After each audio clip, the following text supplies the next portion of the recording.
आज हमारा हिस्ट्री का फोर्थ चैप्टर है क्लास सिक्स। तो बुक्स क्या होती हैं?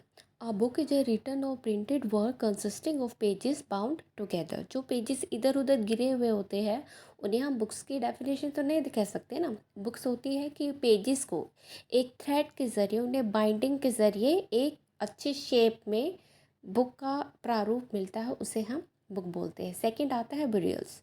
बुरियल्स क्या होता है? जब कोई इंसान जो है इस संसार को छोड़कर चला जाता है तो उसकी क्रियाक्रम की जो रीति होती है, जो हमारे रिचुअल्स या जो सेरेमनीज होते हैं, उसे हम जो है बुरियल्स का नाम देते हैं।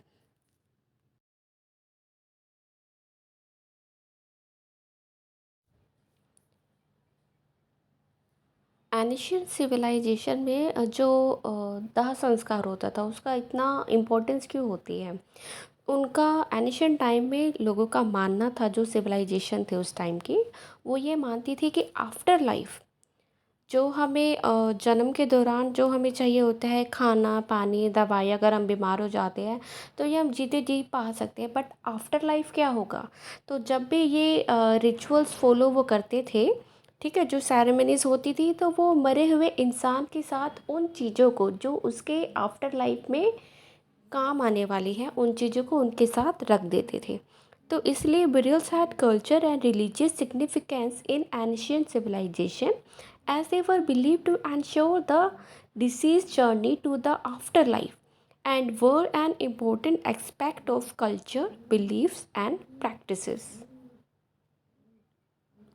आपसे एक क्वेश्चन पूछ लिया जाता है कि what was the main writing material used in ancient time? कौन सा मटेरियल था वहाँ पे एनिशियंट टाइम में राइटिंग मटेरियल? तो आप बोल सकते हैं पपायरस। ठीक है। Name one ancient civilisation that practice elaborate burial rituals. Ancient Egypt, Egypt में ये सब होता था। आज का हमारा हिस्ट्री का चैप्टर है चैप्टर फोर।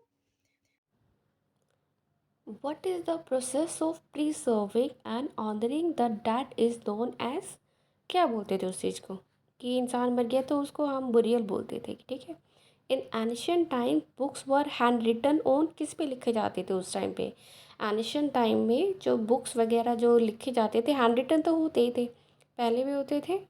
तो उसको पपायरस पे लिखे जाते थे। पहले उनके छालों को सुखाया जाता था, सूखने के बाद सॉरी, पहले काटा जाता था, फिर छालों को सुखाया जाता था, फिर उस पर लिखे जाते थे। आर्कियोलॉजिस्ट किसे बोलते थे? जो स्टडी करते थे एनिशियंट ह्यूमन आर्टफैक्ट्स के बारे में। मैन्युस्क्रिप्ट्स क्या होती थी? ये हैंड रिटन बुक्स होती थी या फिर डॉक्यूमेंट्स होते थे। टॉम क्या होता है? हम जीते जी इंसानों का तो टॉम नहीं बनता ना, जो इस संसार को छोड़कर चले जाते हैं उनकी याद में एक मकबरा बनवा दिया जाता है, जिसे हम टॉम बोलते हैं। ठीक है, ये मरे हुए इंसानों के लिए होता है। Burial place for the dead. फिर एग्जीबिशन क्या होता है? Digging and uncovering archaeological remains. ठीक है, जो खुदाई करके जो हम पुराने इतिहासों को निकालते हैं, उसे बोलते हैं हम एग्जीबिशन। की खुदाई करके हमने पास्ट का जो टाइम है उसके बारे में, उन चीज़ों से बारे में पता लगा के हमने उस चीज़ को जाना।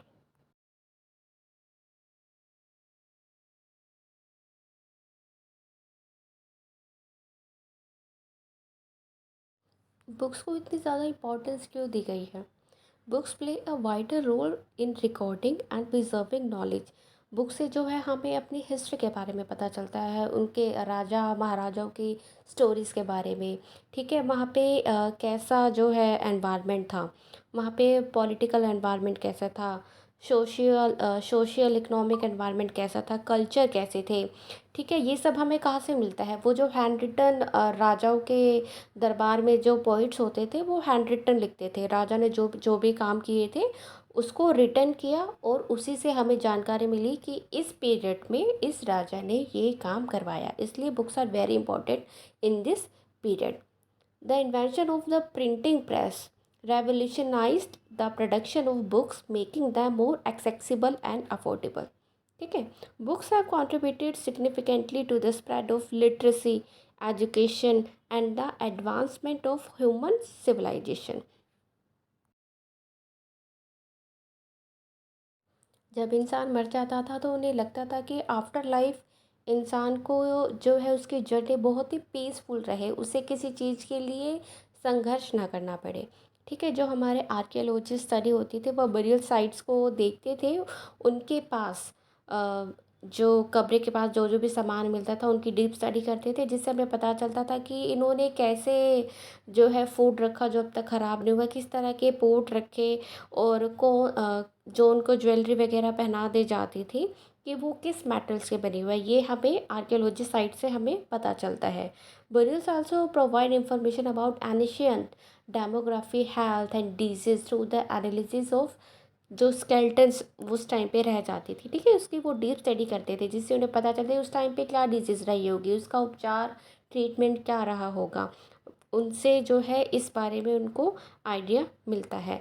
अच्छा, सबसे जो एनिशियंट साइट है वो कौन सी है? पिरामिड ऑफ इजिप्ट सबसे ज़्यादा हमें यहीं पे मिली है, जो है मम्मीज़ भी यहीं पे मिली है। तो आप क्वेश्चन में आंसर में लिख सकते हैं।